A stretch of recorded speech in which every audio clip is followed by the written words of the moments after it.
I am delighted to welcome you all to the 5th Somali Partnership Forum. I appreciate the presence of our federal member states, President Saeed Abdullahi Deni of Puntland, President Axmed Mohammed Islam of Jubaland, President Ahmed Abdi Kari of Galmudug, President Abdulaziz Hassan from Southwest Somalia, President Ali Goodlawe Hussein of Hirshabelle, and the Mayor of Mogadishu, Mr. Omar Finish, our cabinet ministers, our international partners and colleagues present, and those who are connected online to reaffirm their solidarity towards Somalia. I also thank the Special Representative of the UN Secretary General for Somalia, Mr. James Swan, for joining me in this event today. The Somali Partnership Forum is a privileged space for high-level dialogue between the federal government of Somalia, federal member states, the international community, and other key stakeholders. It will provide an opportunity to endorse the Mutual Accountability Framework report of the progress of implementation of the 2019-2020 milestones and endorse the proposed commitments of 2021. The Mutual Accountability Framework milestones are must not fail priorities which are closely linked with and contribute to the implementation of the National Development Plan and ultimately the Sustainable Development Goals.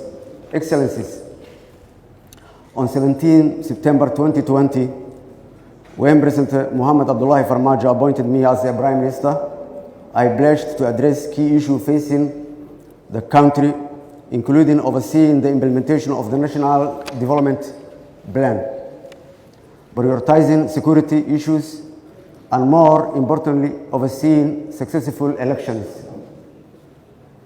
Given the mandate to deliver clearly defined assignments within a short time frame, I instructed members of my government to implement a forward-looking 100-day program.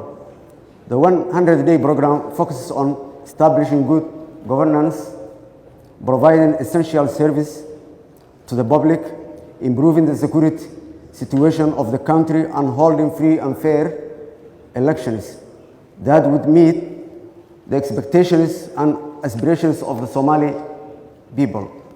As the country braces for important general elections in the coming months, I reminded my cabinet of the critical task ahead to ensure that they concentrate all their efforts in delivering a free, fair electoral process, while at the same time guaranteeing the continuity of provision of essential service to the public.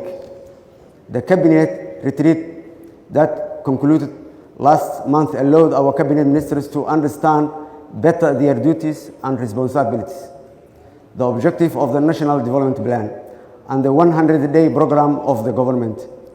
We all benefited tremendously from the outcome of this retreat, which also enabled us to strengthen the cooperation between the Office of Prime Minister, the Cabinet, and the different line ministries. Excellencies and colleagues, on the 20th February of this year, the electoral law signed by the President, the law provides the premise for a one-person, one-vote election to take place in Somalia.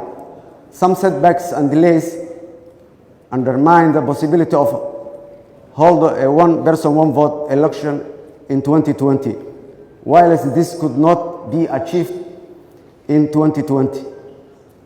It continues to remain the ambition and aspiration of all Somalis. For the realization of this purpose, the federal government of Somalia has already embarked on a process to draft a roadmap for universal suffrage has already embarked on a process to draft a roadmap for universal suffrage election to take place in 2024-2025. The process will require engagement with a range of key stakeholders, including our federal member states, civil society, political parties, to ensure inclusive and credible election in the future. The electoral agreement recently reached between the federal government of Somalia and the federal member states on indirect elections marked the culmination of the political agreement that will also safeguard the 30% women quota and guide the implementation of the upcoming elections. The Ministry of Constitutional Affairs, in close collaboration with the Independent Constitutional Review and Implementation Commission and the Parliamentary Oversight Committee, has engaged on an extensive drive toward finalizing the constitutional review process. This is now reaching its final stage of completion. Somalia economic and financial reform initiative continue to be a key priority of the federal government of Somalia to alleviate the unsustainable debt burden from the Somali people. Somalia completed successive economic reform programs guided by the International Monetary Fund to reach the decision point under the highly in-debt poor countries initiative. This was a huge achievement, which is now followed by the sequel program, the extended credit facility, and which continues to focus on strengthening public financial management, strengthening domestic revenue toward fiscal sustainability, managing expenditure, and overall putting in place laws and regulations to institutionalize good governance and sustainable economic management. We are determined to remain on the right reform trajectory to reach the completion point and hopefully attain complete debt forgiveness.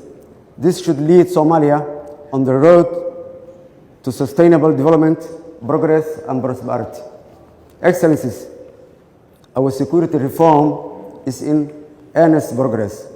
Our comprehensive security sector reform continues to gain momentum. Having streamlined and standardized the Somali National Armed Force, the federal government of Somalia continues to generate and integrate forces, enabling us to continue degrading the terrorist groups and liberate more areas. The World Bank should re-engage in this process immediately. Somalia Transition Plan is in the principal strategic plan on security and serves as the guideline strategic documents for the Somali security transition, rooted in the principle of mutual accountability and an inclusive approach to the security.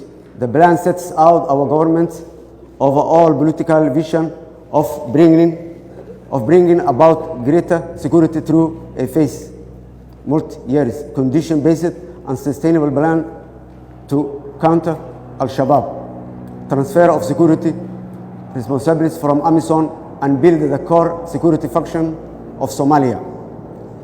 Our approach continues to be the sustainable recovery of strategic locations from Al-Shabaab in a sequenced approach enabling local development and state building.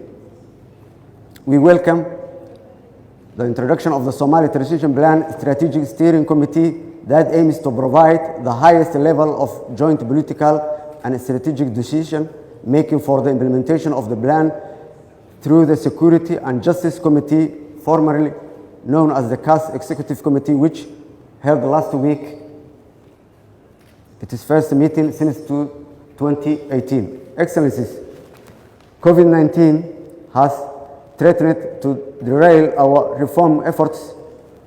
COVID-19 poses a serious challenge on different fronts in a context that is already marked by fragility. This year, Somalia has been grappling with triple threat of COVID-19, the desert locust infestation, and natural disaster. The recent tropical cyclone Gati made landfall in Puntland and impacted over 180,000 people who are now in need of urgent humanitarian assistance. Food prices have leaped, remittances have significantly decreased, and trading activities have declined considerably. All of these factors have also resulted in a loss of domestic revenue.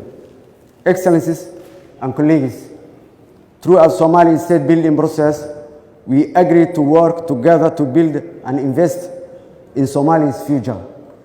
Today, Somali Partnership Forum offers a concrete opportunity to deliver this commitment to do our part in building our country. Thank you, and our forum is officially open.